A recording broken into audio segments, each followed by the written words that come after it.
Sa ating balitang sports, isang atleta ang gumagawa ng ingay ngayon sa palarong pambansa dahil sa kanyang impresibong performance sa table tennis. Alamin natin kung sino siya sa report ni Raymark Patriarca. Nangunguna ang National Capital Region pagdating sa secondary level ng table tennis. Salamat sa talento ni Jeb Jerwin Datahan, 18-year-old athlete mula sa University of Santo Tomas. Tinulungan ni Datahan ang NCR table tennis team na makakuha ng gintong medalya sa mixed doubles kapares si Christine Goles. Pati sa team kasama sina Carlos Gabriel Docto, Emmanuel Paculba Jr. at Emmanuel Chris Ross Yamson. Sa kanilang run sa palarong pambansa, sinabi ni Datahan na hindi nila inaasahan na manguna sa talaan sa table tennis.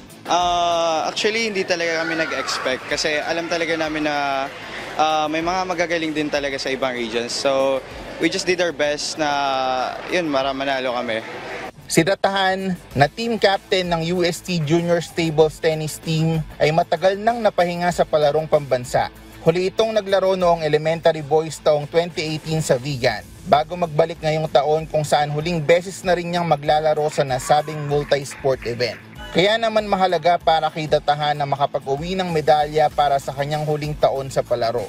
This year's palaro will be my last year sa palarong pambansa. So, mahalaga siya sa akin and I was so happy sa naging result sa other categories ko.